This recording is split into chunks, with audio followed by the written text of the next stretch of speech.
Manx Radio Sport. A very good evening and welcome to Friday Sport Preview on Manx Radio. Rob Pritchard and the team with you once again for the next hour to take a look at the sporting action coming up on the island and further afield this weekend, coming up tonight.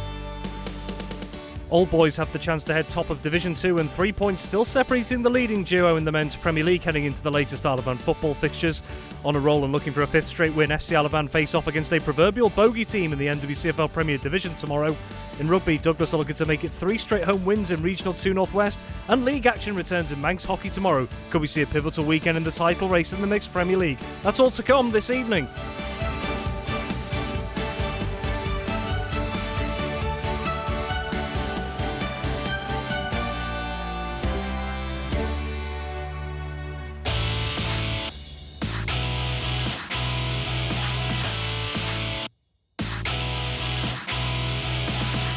Very good evening. Welcome to the latest edition of Friday Sport Preview on this dark old evening here on the Isle of Man. It's only going to get darker and darker over the coming weeks as winter approaches. I'm Rob Pritchard here with our usual band of correspondents to take a look at the football, rugby and hockey going on across the Isle of Man this weekend and further afield.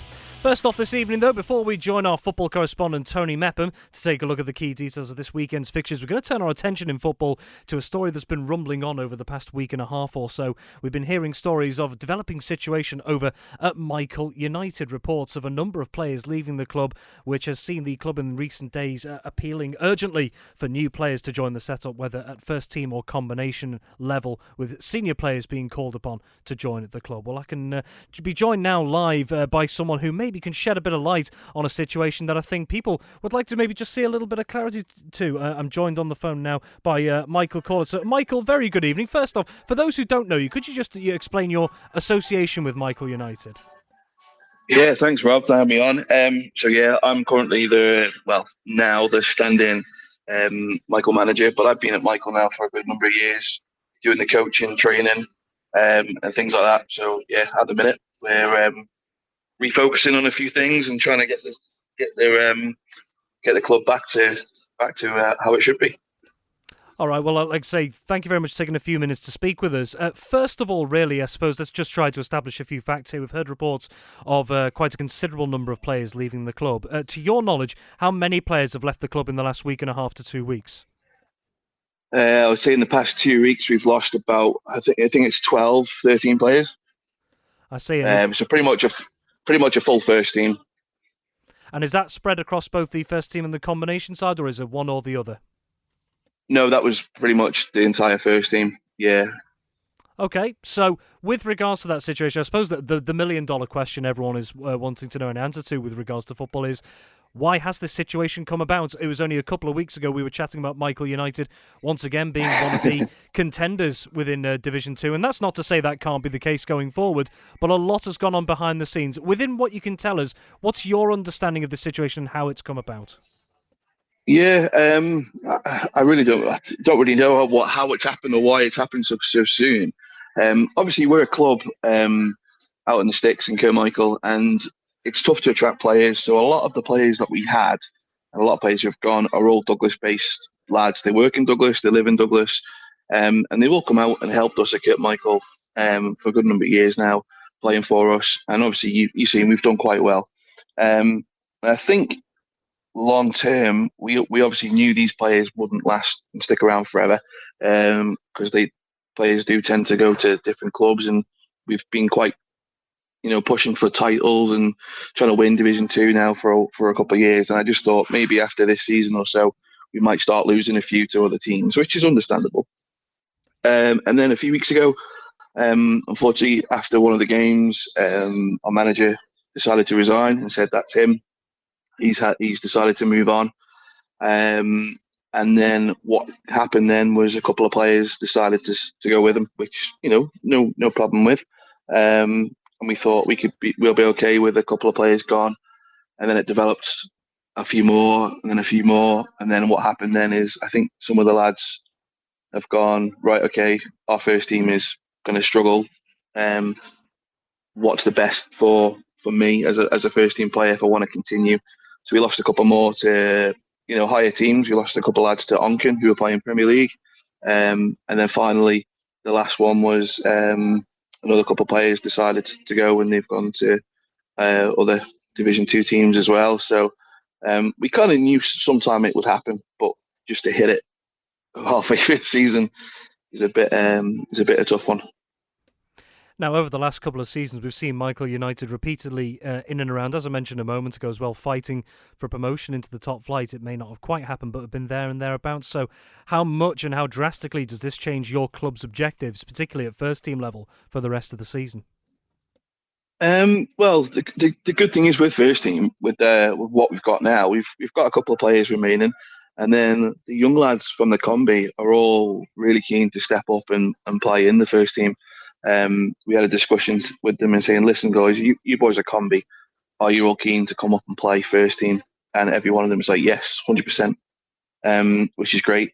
So for us, nothing really changes. We're going to work as hard as we can and, push them as hard as we can. And the goal is still just go as high up the table as we can. And we just got to change our aspects a little bit. Not going to be title challenges, but who's to say we can't spring an odd surprise here and there? You don't know.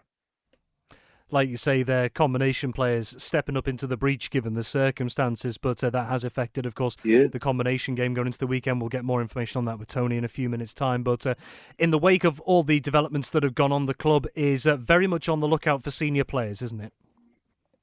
It is, yeah. I mean, obviously now we've got the combi lads, majority of them stepping up to the first team, and that's obviously basically made our combi redundant. We do have players that come and help us when it need be. They work on Saturdays every now and then, so they'll just come in every 2 or 3 games they'll play, then they'll miss 3 or 4 games and stuff like that. So, and I think we looked at our squad, and I think active players we had, if everyone was available, I think we had 20 with who could play regularly. Everyone else, we had 5 or 6 players who were, I can't commit every week, but I would help out when I can. And then obviously we lost, 12 players on top of that. So numbers are getting pretty low. But I have to say a big thank you to everyone who's posted and shared things online, because we have had a number of players come to us and get in touch and say, can I come down to training and see you? And so we've had, 3 young lads come. I think they've been Peel Juniors and around back a couple of years ago. So they're all 17, 18 kind of thing. And we've had a few messages today from other players saying, can I come down? And it tends to be a younger age group, which is quite good to see. And last but certainly not least, just on this point of players coming into the system from different areas, the club did put out some information on its social media channels in the last few days, but if there are any players new or experienced out there maybe looking to get in touch, maybe just find out a little more at this stage, how can they maybe look to get involved in the club if they'd like to? Yeah, best thing to do is obviously just check us out on Facebook, Mike United Football Club, and send us a message if you're interested. But then, there's also other clubs around the island. It's not just, other clubs have been in touch with me and said, we're struggling as well. There's plenty of clubs on the Isle of Man who'd be looking for players, teams in Douglas, teams all over. I know Malou was struggling. I know Jim's have been struggling. Obviously, St George's had given up games, and there's other teams that, only have a combi team. There's teams that only, Pulrose last year only had one team. Now they've got both. Douglas Athletic currently just have their combi team. So there's plenty of teams around the islands that need to boost their players. So literally trying to get anyone involved who wants to play. Don't just come to Michael. There's other teams around needing it as well. Well, Michael, thanks very much for your time. I know you've probably got plenty of things to think about on a Friday evening, but we wish you and the club all the very best for the rest of the season. Yeah, cheers for that, Rob. Thank you very much. Well, thank you very much. That's Michael Corlett, the interim manager of Michael United first team after the developments regarding the first team in particular and the club as a whole over the last couple of weeks. Before we take a look to this weekend's fixtures, we're going to quickly bring in our football correspondent, Tony Mepham. So, Tony, listen to what Michael's had to say about a situation that's caught the eye, I think, of a lot of people associated with football on the island on social media, particularly in the last couple of weeks. What's your take on this situation? It's tough. I think there's a little bit more there somewhere that obviously Michael's a very private person and, they're keeping it to themselves because, why is the manager gone? Why has the manager got so much power to take, 10 players with him? Yes, he's very good at his job, but when you look at the sort of clubs where they've gone to, 2 have gone to Braddon, 6 have gone to Douglas Royal. They've had their own problems this season, and you've got 2 who have gone to Onken, so they're well spread out.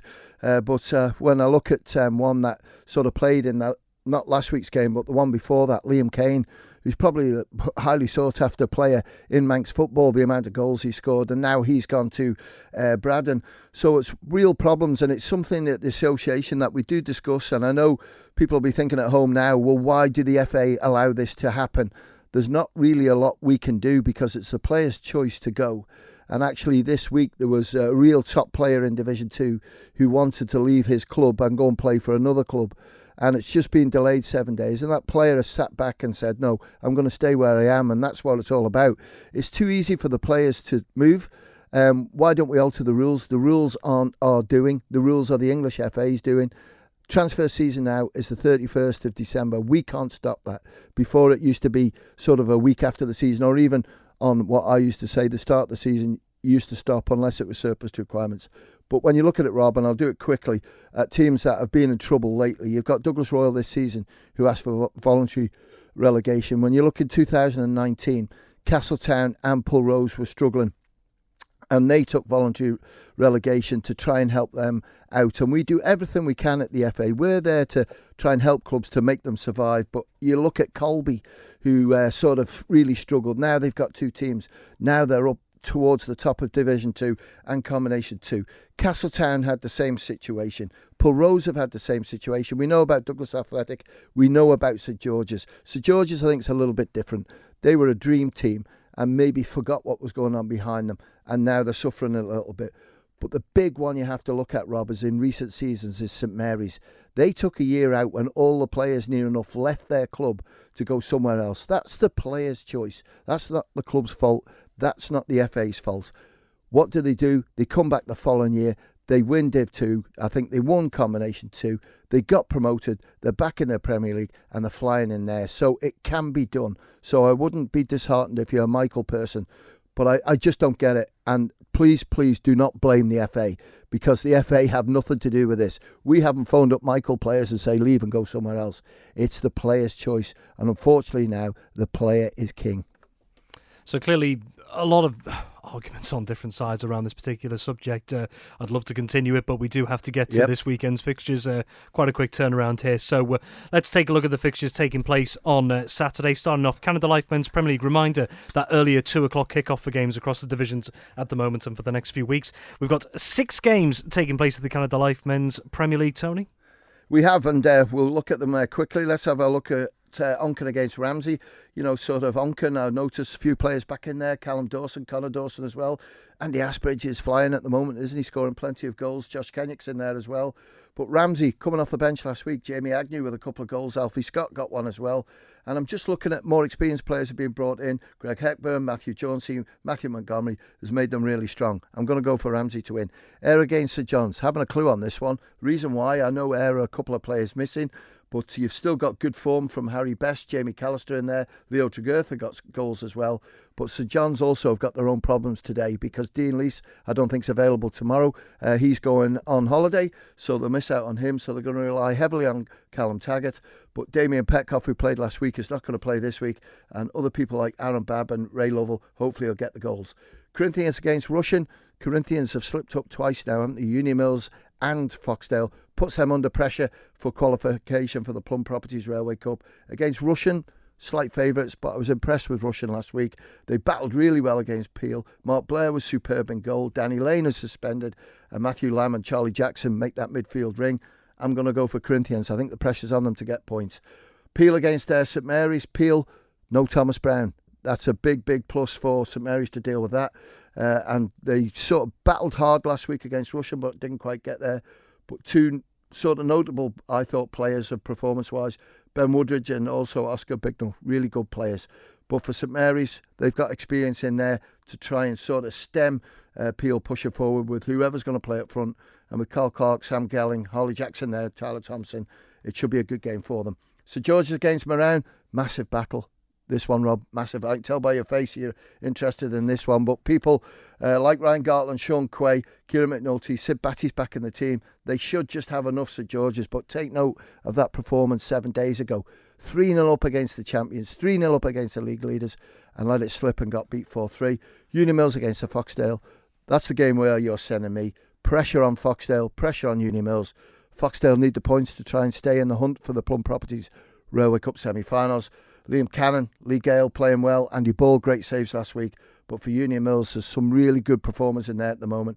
Lewis Hicks, Nathan Yates, Owen Quayle, Matthew Milligan, and also Alex Howitt. That's going to be a cracking game, and we'll bring it to you live tomorrow afternoon. Plenty of games across the Canada Life Men's Premier League, 4 across Ardell and Drug Limited Division 2, and Douglas High School Old Boys at home to struggling Douglas and District. They have a chance to go top tomorrow with Braddon at the top and both Colby in third on a rest week. Tony, just take us through those 4 games, including that big one for Old Boys this weekend. Massive game. When you say that, I think it's just the pressure on them, and I know there's 1 or 2 players not available. Robbie Ward, we'll wait and see if he starts. No Martin King, he's got family commitments. Cameron Brew was sub last week. I think they'll bring him in, and hopefully he can just impose. He's a real talented player, but he's just got to sort of steady the ship a little bit on the park. But Alex Ringham, Jacob Stones have been doing really well. Good performances, good goals. D&D, they drew with their Governors. I think it was Richard Radcliffe got the goal. So it's going to be tight, 2nd against 11th.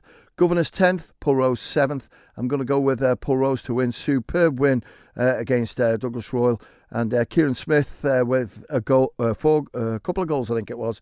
So he's going to be the one to keep a nice eye on. But David Kay, I think, will be amongst the goals for Governors. Malou against Ramsey Youth Centre, 9th against 4th. I've got to go for Ramsey Youth Centre to win. Jamie Brew in good form. And Michael against Castletown. We just heard from Michael Corlett that Michael are down on players. Castletown have gained a couple of players. And I just think Castletown will be a little bit too strong for Michael. But I wish them well in the journey that they're on at the moment. Moving on to the combination leagues, Canada Life combination 1, 6 games there. One of them is an early kick-off as well. Yes, it is. And let's have a look at that one first. And that's St Mary's against Peel. I'm going to go for St Mary's to win that. Ramsey against Onken. That's a humdinger, that one. Onken at the top of the table. Ramsey champions chasing it down. I'm going to go for Ramsey to win against Onken. St John's against Ayr United. Another close battle, but I'm going to go just for Ayr United. Moran against St George's. People are going to probably say if St George's got a team. I think they signed 4 or 5 players this week, so that will make them stronger. But I think Moran will win it. Russian United against Corinthians. Russian, again, a really good team, but Corinthians, a really promising team. But I think Russian to win. And Foxdale against Union Mills. I'm going to go for the 3 points to go to Mills. And then to Ardern and Drug Unlimited combination 2. We did have 5 games, but one of those has been postponed, Tony. Yeah, it has. The Castletown against Michael, obviously reasons why. They haven't got enough players, and that's why they're trying to get enough players together to keep the 2 teams going. So be patient with us on that one. Pulrose against Governors. I'm going to go for Pulrose just to sneak it. Douglas and District against Old Boys. I have to go with Old Boys. Colby v Jims. Colby looking very strong in this league. I'll go for Colby. Douglas Athletic against Braddon. Braddon just to win. And as I say, the Castletown Michael game has been postponed. And then a quick look on Sunday, and we've got the 5 latest games in the Canada Life Women's Floodlit Cup. New format, of course, for those who don't know, 7-a-side competition. Now, just to clear up any confusion, if there is indeed any, is that these opening games, it started last week, this is game week 2. These are what are known as grading games, Tony. Not grading games as such, because I think you can predict where it's going to go anyway. It was more just to let the players get a feel of the 7-a-side game, how it is, and just go from there. Either way, not competitive results going into a table. Not competitive, but competitive it is, because, obviously the teams want to do their best. Corinthians and Peel don't really want to play in this competition, Rob, to be fair, because they want to give the other teams an opportunity. There's an opportunity for the Isle of Man FA to decide how to do this. That opportunity will be addressed, hopefully it has to be, on Sunday evening. But we've got Corinthians against Onken. Onken had that big win, 14-0 last week. We've got Onken B against Peel. You'd have to go for Peel. Laxey against Castletown. Laxey have withdrawn from the ladies' league, so there you go. Uni Mills against Malou A. You'd go with Malou A to win that. And Douglas Royal against Malou B. Anyone's sort of thing on this one, where this is going to go. Royal got beat 10-1 last week, but I'm just going to go for Malou B just to win it. And also, last but certainly not least, we've got 2 games on Sunday, a double-header in the Masters football. Yeah, Peel against Union Mills. I'm going to go for Peel to win, and Douglas District against Governors. D&D's Masters team's not too bad, but Governors Athletics team is looking pretty strong indeed. So I'm going to go for Governors to win that, and as I say, in the other one, Peel. Thank you very much, Tony. Manx Radio Sport. Well, moving on, and they've become the proverbial bogey team for FC Isle of Man over the last couple of years, and Squires Gate will be looking to upset the Ravens again in the NWCFL Premier Division tomorrow afternoon. The Blackpool-based side have won all 4 meetings between the teams to date as the Island outfit looks to stretch their winning run to 5 games this weekend.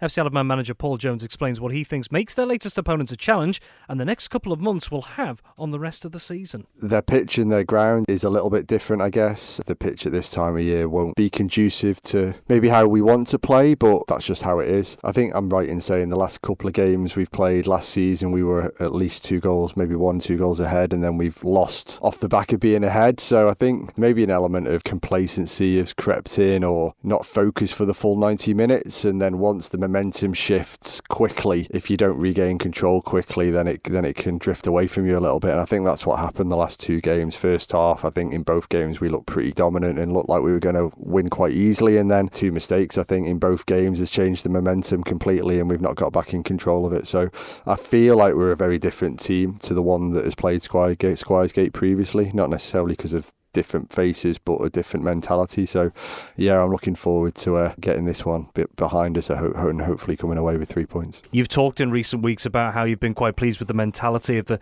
side at the moment, the way they manage games and the way that even if something goes against them a little bit, I think one of the phrases you used, there's always a feeling they can get back into the game. How important is it you can tap into that this week against a side, like you say, that has caused you problems over the last couple of years? Yeah, I think this run of games now into Christmas with some of the teams that we're playing, I think like there's 4 teams especially that are a little bit lower than us in the table, and we have to kind of maintain the focus we would when we played against Chadderton the week before and Abbey Hay last week. And so I feel like we have that in the group. I think that's probably been the shift over the last 11 games to the previous 11 games of this season. We were playing well but not coming from positions where we felt we were behind, or that we felt referee decisions weren't going our way, and we let that affect us. Like the last 11 games we haven't, and we've just kept being us, and I think that shows in the results that we've been getting really. So yeah, I'm hopeful that we can keep that kind of mentality and mindset in this real critical period through to kind of end of January. But yeah, the devil will be in the detail on Saturday, I guess, and I'm really hoping that the players have their heads on and they can focus, and no matter what happens in the game, whether that's what Squires Gate do or whether we're not quite ourselves or the referee makes some decisions, it's irrelevant. We need to come away with 3 points. You say it's a critical period in the season, and we've already spoken about how maybe over the last couple of seasons results from your perspective haven't particularly been what you've been looking for around December, January time. A long way in the season to go, but just how definitive is this period in your mind in terms of the grand scheme of the season? Yeah, I don't want to overplay it because there's lots of football to be played, even from the new year onwards. But you're right, I think every season the club's been in existence, we haven't done particularly well. It was in the first year when everyone did so well to get promoted, it was kind of January onwards in that long run of home games where we won consistently. At this time of year, it's always been a bit of a challenge because of how difficult that kind of August, September, middle of October spell is in terms of away games. So as I've said to you before, we've managed the group differently. We've changed a few things. We've given people weeks off, and we've all had time off to try and maintain our freshness and energy into this kind of period where dark nights, short days. We're lucky at the minute, touch wood, we haven't got a lot of or any midweek, so it's a different feel. There's a different energy within the group. We're not tired. We're not dragging our heels into training like we were the last few seasons. So yeah, I fully expect things to continue, but every week there's another team that's trying to stop us from doing that. So that's the challenge really. It's really congested at the moment in and around those kind of final promotion playoff places at the moment. There's a good few teams battling for those. So is that extra fuel to the fire almost, that you've got such competition around you waiting to pounce if you maybe just have one slip up? Yeah, and the other way around as well. I think it helps that every game's important. Not that it wouldn't be at this stage of the season anyway, but we have to keep gaining points week to week and put pressure on other teams. The last 11 games we've been matching the league leaders in terms of the number of points we've been getting. So there's a big shift. So it's about, can we keep that going for the rest of the season? If we can, we'll be in a very, very good place. Paul Jones, FC Isle of Man manager, ahead of his side's trip to Squires Gate. Kick-off tomorrow at the Brian Addison Stadium at 1 p.m. Well, Tony, very quickly, FC Isle of Man, after that 3-1 win at home to Abbey Hay last weekend, that's now 4 straight victories. Paul's spoken about there that despite having lost each meeting the Squires Gate so far, particularly mentally, the team is in a better place at the moment. Would you agree? Yeah, I'd agree with that. I think the results are showing that, and the strength as well, because if 1 or 2 players got injured, there's 1 or 2 players equal to come in. So I think that's helping Paul. I think the competition is healthy as well, because maybe 1 or 2 players who think, I didn't quite play that well in that game, they put it in the training session and then they're ready to go the following week. So I think it's absolutely fantastic to see that league table, and you look at where they are to where they were a few weeks ago, you think, wow, well done. And a home game next week against Burscough, is it? That'll be interesting to see. And, congratulations to all the players. Congratulations to the manager and the management team. But we still need a lot more bodies down there to support the team when it's played at the Bowl.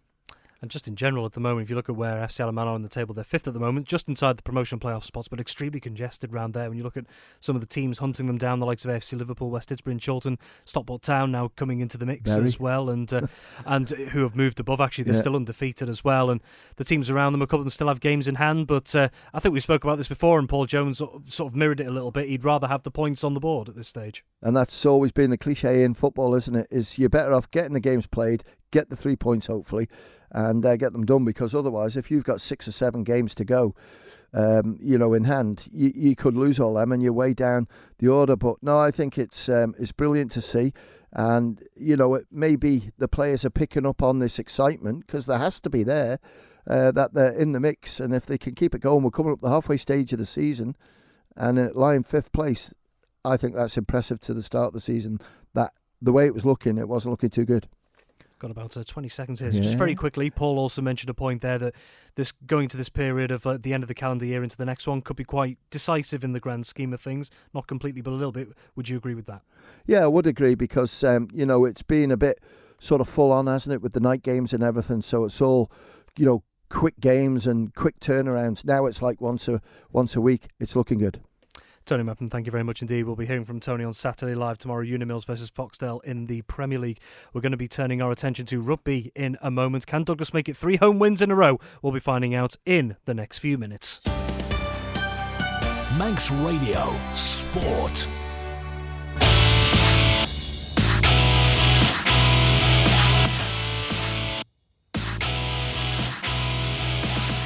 Welcome back to Friday Sport Preview on Manx Radio. We're turning our attention to rugby now. And after a rest day last weekend, Douglas returns to action in the Regional 2 North West tomorrow, hoping to keep up their recent positive form on home turf.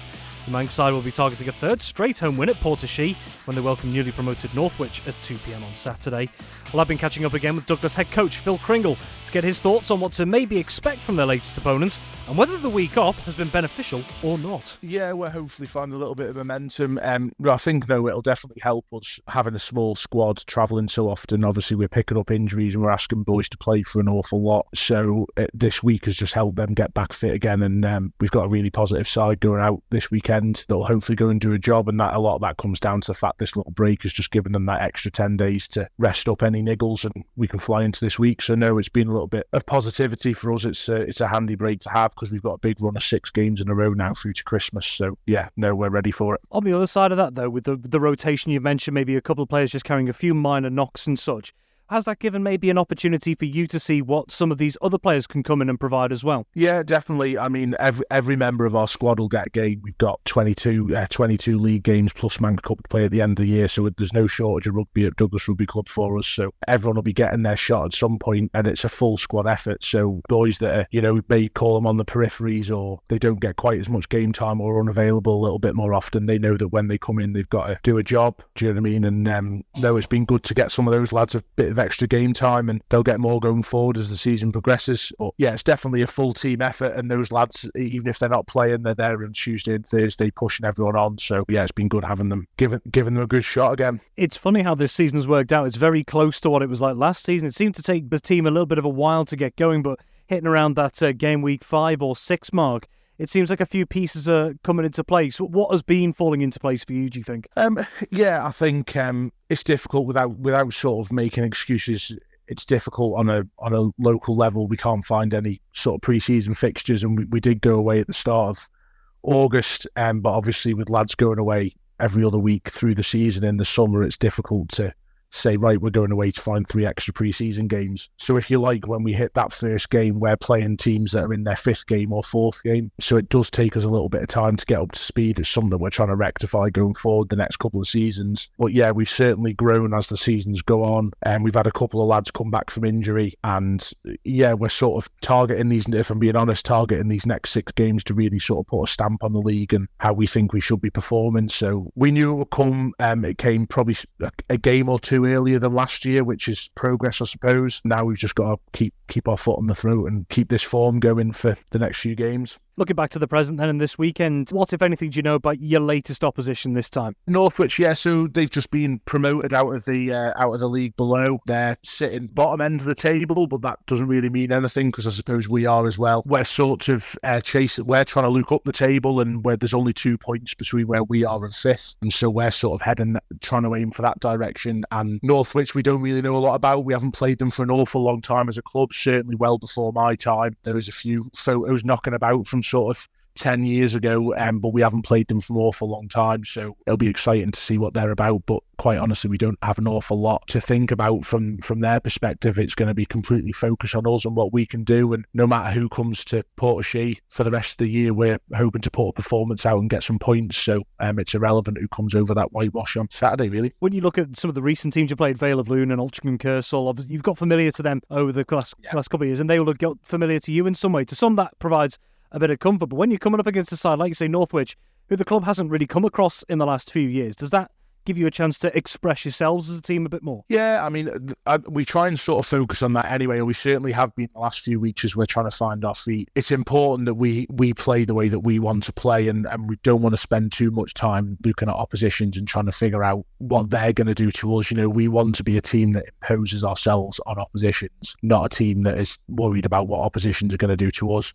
That's Douglas Rugby Club head coach Phil Kringle ahead of his side's tie in the Regional 2 Northwest of Portishead this weekend against Northwich. Well, time to bring in our rugby correspondent Dave Christian on this. And Dave, listening to Phil Kringle there, they feel like they're just starting to see a few pieces fall into place, particularly when it comes to home. They've won their last 2 at home against Vale of Loon and Altrincham Kersal. I know that you've put out your report, which is now available on the Manx Radio website, talks about how Northwich have won 9 of the 11 meetings, but they haven't been for a long, long time between these sides. So almost a clean slate, would you say? Yeah, pretty much, Rob. Northwich are one of those teams that have been yo-yoing up and down the league structure for some time. I remember playing against them for Ramsey way back in the Cheshire Cup. They thrashed us 62-0. I don't hold that against them. And I think with them now being in the same division as Douglas, we'll see some interesting matchups. Northwich not had the best of starts to the season. The playing record in terms of wins and losses is exactly the same as Douglas's. Douglas, however, have harvested a whole load of bonus points, which is brilliant for them. Either tries scored or finishing within 7 points of the opposition in a defeat. Either one of those will give you a bonus point. And Douglas have scored similar numbers of bonus points to the teams right up at the top. So Phil's quite right, as he said in that piece that we've just played. They're looking upwards, they're not looking down, and Northwich are below them in the table. They know that if they pick off their home games, they can go places. They've got a fantastically strong side named for tomorrow. Sam McCord back into the back line is absolutely brilliant news for them, but more importantly, Brent Snellgrove pulling on the number 10 jersey. Those 2 players in the back line can make a whole host of difference, and we've already seen that when Nathan Robson made the transfer from Ramsey to Douglas, him and Bryn in those first couple of games have set up a lovely working relationship in the 9 and 10 pairing. So that's brilliant news for Douglas. Ralph Clark back, Rich Bell back for the front row. Simon Hoddenot, obviously the linchpin of everything in that front 5. But Gerhard Vizagi had to sit out for the last game as well. So everything aligning for Douglas quite nicely. I think they're going to be very difficult to beat at home tomorrow afternoon. Just to put some numbers on what Dave was saying there about the difference between the stats for Douglas and Northwich, both of them have won 2 and lost 5 in their opening 7 games. But as Dave has rightly pointed out, Douglas with a whole host of bonus points. They have 6 bonus points in total compared to just the 1 losing bonus point for Northwich. Those 6 bonus points, there's only 2 sides in the league that have accrued more bonus points on 7, and one of those is the top side, Furwood Waterloo. 6 try-bonus points and 1 losing bonus point as well. But what makes, Dave, do you think, Douglas at this point in time a different team at home compared to away? The first thing about playing at home, and I think we've spoken about this, and I've spoken about it with probably Tim Glover going back in the years, and with Chris Kinley too, and whoever else has sat beside behind the Friday Sport preview desk. Those away trips are very, very difficult. Your players have to be really motivated to get up for the red-eye flight in the morning, knowing that they're not going to be getting back home till 9-10 o'clock at night. And that's a massive commitment to ask. And if you're in a 14-team league, you've got to do that 13 Saturdays. And for those players that are married or have partners and children, that becomes more and more of a bigger burden on them as the season goes on. So at home, you don't have that worry. Very well. Well, this is the starting 15 for Douglas tomorrow against Northwich, 2 o'clock at Portishead.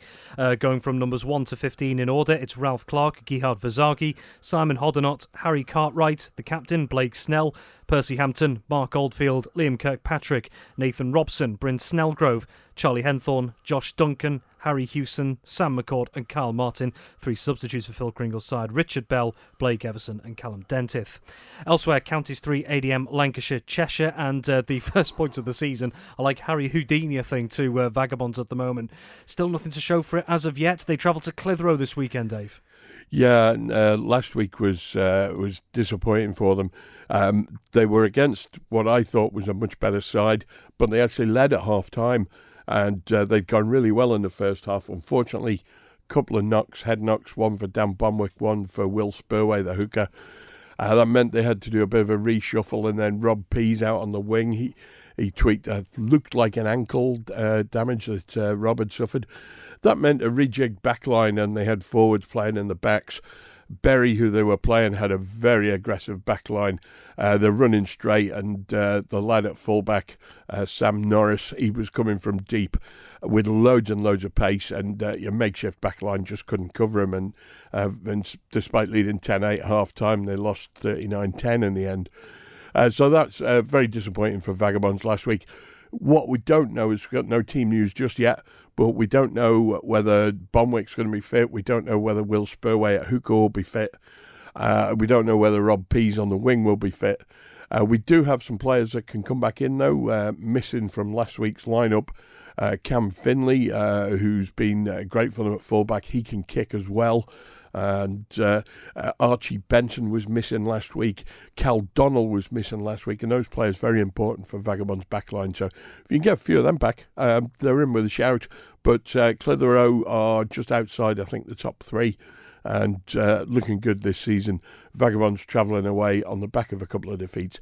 I think they're going to struggle. Old Bedians is coming up in the not too distant future for them. That's a realistic chance of some points. And maybe once they got some points on the board, that'll give them the boost going forward that they need. So Vagabonds heading to Clitheroe and Counties 3, ADM Lancashire, Cheshire this weekend. As Dave's rightly pointed out, we don't have confirmed team news for Vagabonds just at this stage. Hopefully we'll get those details not too long. And one game, well, competitively at least, one game domestically on the Isle of Man, and that is in the Manx Shield. And on paper at least, up at Morag Park, Dave, this looks like what could be quite a closely contested affair. Ramsey taking on Southern Nomads. Yeah, it was real close in that first game. Much too close for me, a Ramsey man, at least for my comfort. Southern Nomads actually led for most of the game, dominated in a lot of areas. The Crane brothers were outstanding in the back line. I think Rob Crane was at fullback and his brother Mike on the wing, or vice versa. I can't remember which way around it was. They scored 3 tries between them. And it wasn't until one of the very last plays of the game, Ramsey picked up a 7-pointer with scrum half Sam Corlett getting the touchdown. And then that's the only real difference between the sides on the day. I think Ramsey will be a bit stronger this time. There's some players who didn't feature in that last match coming back. Haven't heard any team news from Southern Nomads yet, so obviously we'll pick that up. We'll have that for Saturday Live tomorrow. The Ramsey team, though, looking reasonably strong. I think, excuse me, they're missing Eddie Lord in the second row. Brandon Atchison, the try on points machine, whether he's playing at wing, fullback or centre, he's not available either. But aside from that, Ramsey are pretty much at full strength. And if they can build on the performance they put in against New Brighton in the Cheshire Vase a couple of weeks ago, they can kick on from that, I think, and maybe have a decent win against Nomads. We have had some Cheshire Vase news this week as well. The other game that needed to be played was New Brighton versus Prenton. New Brighton won that 38-37. Humdinger under the floodlights on Wednesday night. Sounds like a cracker, that. Yeah, and what that means for Ramsey is Ramsey need to win their final match at Wallasey. They don't need any bonus points. A straightforward win should do nicely. And if they can win that one, which is on the 23rd of November, they will have a place in the Cheshire Vase final. But that's all to come. And like I said, they need to win away at Wallasey first. And that's easy to say, perhaps not so easy to do. And just very quickly, Dave, I know we were waiting for this earlier in the day. Have we had any details on the kick-off time for Vagabonds and Clitheroe tomorrow? No, but I'm going to stick my neck out here. I'm going to say it's going to be perhaps 1 o'clock. The reason being the final flight home to the Isle of Man is at 6:55 from Manchester. So unless Vagabonds are going to head to Heysham for the 2:15 on Sunday morning, it will be early kick-off to make sure they can get to Manchester Airport in time. Excellent, Dave. Thank you very much indeed. So just to round up quickly there, the rugby to come this weekend, 2 o'clock tomorrow at Portishead in Regional 2 North West, Douglas facing Northwich. Kick-off time to be confirmed for Counties 3 ADM Lancashire Cheshire, Vagabonds away at Clitheroe, and at 2:15pm tomorrow at Morag Park, Ramsey versus Southern Nomads in the Manx Shield. In just a couple of moments, we'll be taking a look at hockey. Discover Bathline, the new name in bathrooms at Haldane Fisher. Visit their brand new bathroom and tiles showroom in Douglas for a stunning range of bathroom styles and designs. Or get inspired online at bathline-bathrooms.im. Whether traditional or contemporary, Bathline's dedicated in-house bathroom designers will bring your dream bathroom to life. Bathline at Haldane Fisher. Designed for living. Come on. Oh, not again. We need to go to AFOL. They only do Nissan. Oh, don't be daft. They service and repair all makes and models. Main dealer prices, though. Our Nathan says it's not just about the cost per hour, as what one technician does in 3 hours, AFOL might do in 1. And you get a courtesy vehicle. Look at that. Told you we needed to come to AFOL. Oh, be quiet and drive. Crossroads, Isle of Man, putting carers first. Crossroads have been providing to local carers and people with care needs for over 30 years. Support our valuable work by buying your Christmas cards and calendars from Crossroads. Available now. You'll find a great range to choose from at the Crossroads shops or by contacting Crossroads. Crossroads, Isle of Man, putting carers first. Dear Santa, this Christmas I would like more customers and more sales, please. I have been very good. There are more reliable ways to make sure your business gets what it needs this winter. At Manx Radio, we'll create tailor-made advertising solutions to get you the results you want over the festive season and into the new year. Call our friendly sales team now on 682620 and give your business a really happy Christmas and New Year with the nation station Manx Radio. Can I have a new bike too? No, buy your own. Oh. Manx Radio Sport.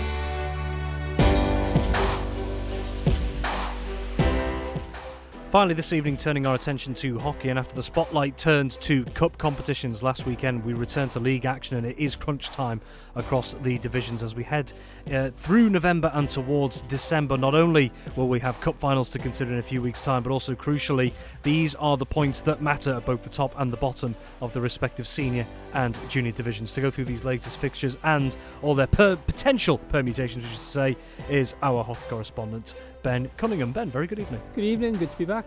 Excellent, great to have you back. Before we get to the weekend's fixtures, obviously we did have a very crucial fixture in the week as well. It was a rearranged mixed Premier League tie from the 26th of October. All Premier League fixtures that particular date were postponed that day because of the Isle of Man senior national teams being involved in competitions. This one, a massive one. Bacazet, the undefeated league leaders, up against the defending champions, Valkyze. It was Bacazet who would go on to win an 8-goal thriller in the week up against Valkyze to restore their 2-point lead at the top. It finished Bacazet 5, Valkyze 3. But Ben, although Bacazet they march on, Valkyze certainly gave him a good run for the money. Oh yeah, absolutely, and it was anticipated that game was going to be highly crucial for both sides, and of course the defending champions have had a little bit of a blow. So Backers restore their 2-point lead. And when we look at the fixtures coming up this weekend, there's some massive fixtures coming up. There really are indeed. Well, we'll stick with Valkyze. You mentioned it was a big game for them midweek, as well with Bacazet. Another big game for Valkyze this weekend because they face the league leaders in midweek. They're now facing one of their fellow title contenders elsewhere this weekend. 12:35 at the NSC, starting with these mixed Premier League ties. Vikings A versus Valkyze. And Ben, this already has... So just for some context, Bacazet top of the pile, 14 points after 7 games. Vikings A on 12 points after 7 and Valkyze on 10 after 7. It just feels like a game, Ben, that neither side can afford to lose. Absolutely, and I think you've really hit the nail on the head there, Rob, with it.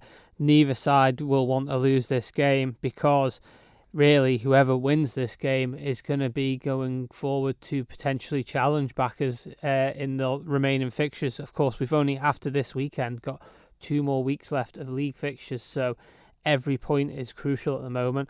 However, though, Valkyze, can they make amends of the midweek loss against Vikings A?